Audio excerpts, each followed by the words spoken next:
Carla Zambelli, Delegado Ramagem, Daniel Silveira, Chiquinho Brazão, Flor de Lis, mais lá atrás, Eduardo Cunha, mais lá atrás ainda, esse você não vai se lembrar não, Ideobrando Pascoal, se você quiser saber desse cara, procura aí, deputado Motosserra, que você vai entender.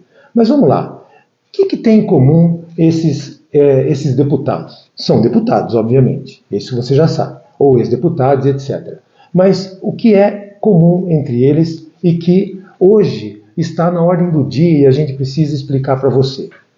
O que tem em comum são as imunidades parlamentares. Ora, todos foram ou são deputados. E, sendo deputados, sobre todos eles recai essa prerrogativa do artigo 53, que são as chamadas imunidades parlamentares? A resposta é sim. Sobre todos eles recai as imunidades parlamentares. Agora veja, o que você tem que se questionar? São casos diferentes. E em relação a esses casos diferentes, você tem um olhar diferente. Por quê? A primeira coisa que a gente tem que entender é que as imunidades parlamentares, elas protegem o mandato do deputado e não a pessoa do deputado. É isso que tem que ficar bem claro, para que a gente possa não se confunda as imunidades com impunidades. E foi isso, inclusive, que fez que o Constituinte derivado modificasse o dispositivo do parágrafo 3º do artigo 53. Foi em relação a esse deputado que eu chamei a atenção no início aí, chamado Ideobrando Pascoal, o deputado Motosserra. Porque antes da redação atual do parágrafo 3º, o parágrafo 3º, na sua origem, com a Constituição de 88, ele dizia o seguinte, que os deputados e senadores, eles têm imunidade ao processo. E como é que era essa imunidade? Essa imunidade era da seguinte forma: recebida a denúncia pelo Supremo Tribunal Federal em face de um deputado, então o Supremo Tribunal Federal tinha que comunicar à Câmara dos Deputados para que a Câmara dos Deputados, por maioria absoluta, em votação secreta, desse licença ao Supremo Tribunal Federal para que pudesse processar aquele deputado. Ou seja, não podia haver processo sem que a Câmara desse licença para que se processasse o deputado. Com o caso do deputado Motosserra, Ideobrando Pascoal, que foi a imprensa noticiou de forma muito contundente faz muito tempo, então houve a modificação do dispositivo, que veio com uma emenda constitucional do ano de 2001, setembro de 2001. Aquela data fatídica para o mundo, exatamente naquela data, foi quando promulgaram a emenda constitucional número 35 de 2001, que alterou o dispositivo do parágrafo 3º. Agora a Câmara não precisa mais dar licença para o Supremo Tribunal Federal processar deputados e senadores. Não. Agora, recebida a denúncia pelo Supremo Tribunal Federal, o Supremo Tribunal Federal, entendendo que a denúncia é cabível, então começa a processar o deputado. Depois que o processo está em andamento, aí sim, a manobra é da Câmara. É a Câmara quem vai ter que ir lá, através de um requerimento de um partido político, pedir a sustação, a suspensão do processo. Então, esse é o dispositivo atual que está em vigor, é o parágrafo 3º. Mas vamos lá, eu falei para vocês de uma série de deputados que estariam exatamente protegidos pelas imunidades parlamentares do artigo 53 e os parágrafos. Vamos começar com a Flor de Lis? Muito bem. A Flor de Lis, ex-deputada federal, ela cometeu um crime. Então, esses dispositivos, eles dizem respeito a questões criminais. A Flor de Lis cometeu um crime. A questão lá do marido foi assassinado e etc. e tal. Muito bem.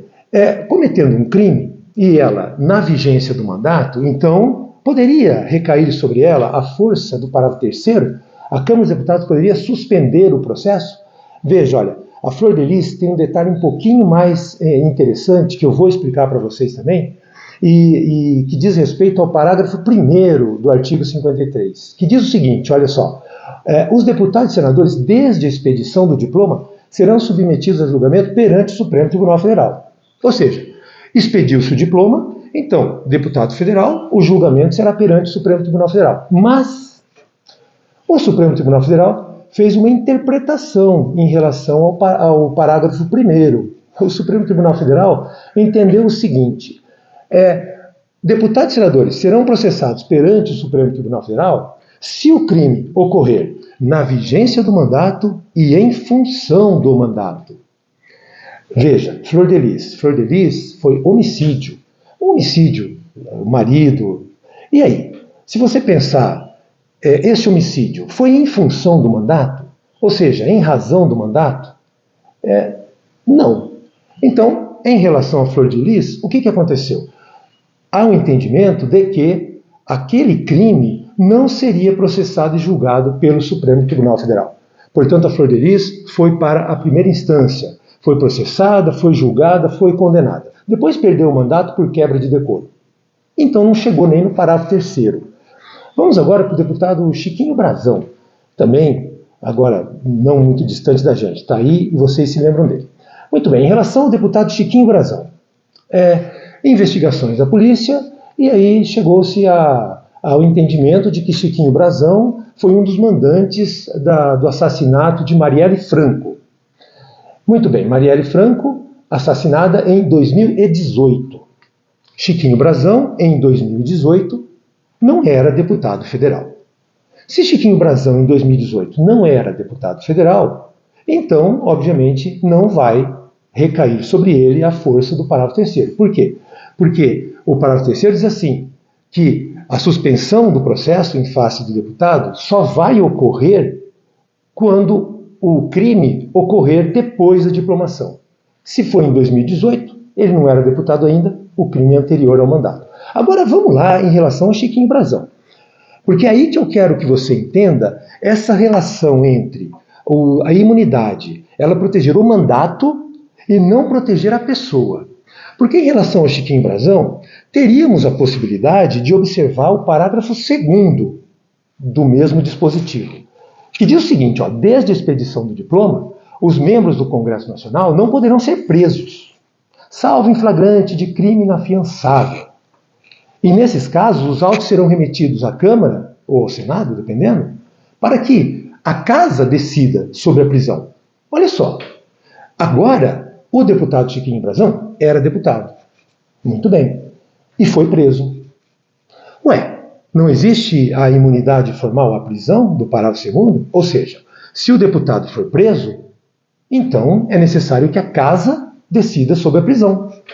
E aí? E o que diz o dispositivo? Diz assim, que se não for em caso de flagrante delito de crime inafiançável, o deputado não vai poder ser preso. Aí eu pergunto a você, Chiquinho Brazão, foi flagrante delito a prisão dele?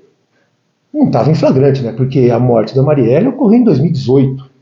Há um bom tempo, então, houve investigação, chegou-se à conclusão de que ele era o mandante, então foi expedido um mandado de prisão em face do Chiquinho Brazão.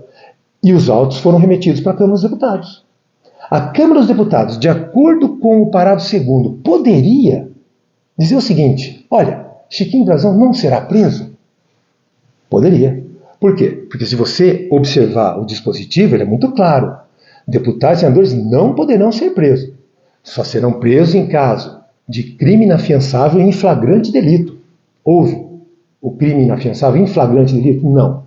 Então, a Câmara dos Deputados, os autos foram remetidos para a Câmara e a Câmara poderia decidir, sim, dizendo assim, não prende o Chiquinho Brazão. Mas, preste atenção, olha como as coisas são. Nós estamos falando de imunidades e essas imunidades, elas estão se referindo ao mandato e não à pessoa. Quando os autos foram remetidos para a Câmara dos Deputados, os deputados, então, tiveram que decidir por maioria absoluta em votação aberta. E aí, por 277 votos a 129, entenderam que Chiquinho Brazão tinha que ficar preso. Eles poderiam entender de forma contrária? Poderiam. Até teve um deputado, Gustavo Gayer, que fez uns vídeos na época e estava interpretando exatamente isso. Ele estava dizendo, olha, se eu for observar exatamente o que diz o parágrafo 2º, eu tenho que votar a favor do Chiquinho Brazão. Mas, poxa, como votar a favor do Chiquinho Brazão? A sociedade entenderia isso? Essa é a questão. Por quê? Porque os dispositivos protegem o mandato e não o deputado. E por que existem esses dispositivos? Exatamente para que a Câmara dos Deputados, ao perceber que a situação de determinado deputado não é um crime como esse do Chiquinho Brazão, da Flor de Lis, do Ildebrando Pascoal, não são crimes nessa linha, são perseguições políticas, São situações em que você percebe que o processo em face do deputado ele tem toda uma conjuntura que estabelece a ideia de que nós, deputados federais, temos que proteger o mandato desse deputado por conta exatamente dessas conjunturas nos quais ele está sendo acusado. É aí que entra a força desses dispositivos. E é exatamente aí que a Câmara dos Deputados errou lá em 2021, quando entregou ao Supremo Tribunal Federal a prisão do Daniel Silveira. Porque a prisão do Daniel Silveira foi em face de um vídeo que ele fez, em que ele fez lá uma série de impropérios contra o Supremo Tribunal Federal. Claro, tudo aquilo lá poderia muito bem, pela própria Câmara dos Deputados, ser aquilo que a gente chama de quebra de decoro. E ele poderia perder o mandato, sem dúvida alguma. Eu acho até que seria correto. Agora, ele foi preso. E o que diz o parágrafo 2º? O parágrafo 2º é muito claro. Ele diz assim: o deputado não poderá ser preso somente em situação de flagrante delito de crime inafiançável. Ora, crime inafiançável, ele estava lá a falar do Supremo Tribunal Federal, a injuriar ministros e etc. E você entende naquele momento que havia um flagrante delito. Flagrante é quando você está cometendo o crime e aí você é preso.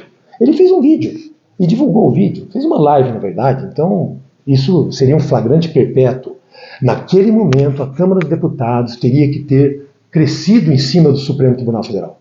E é exatamente ali que a Câmara dos Deputados tinha que dizer: não prenda Daniel Silveira, porque ali você está protegendo um mandato. Porque o Daniel Silveira representa, você pode não gostar, mas ele representa um setor de pessoas que votaram nele.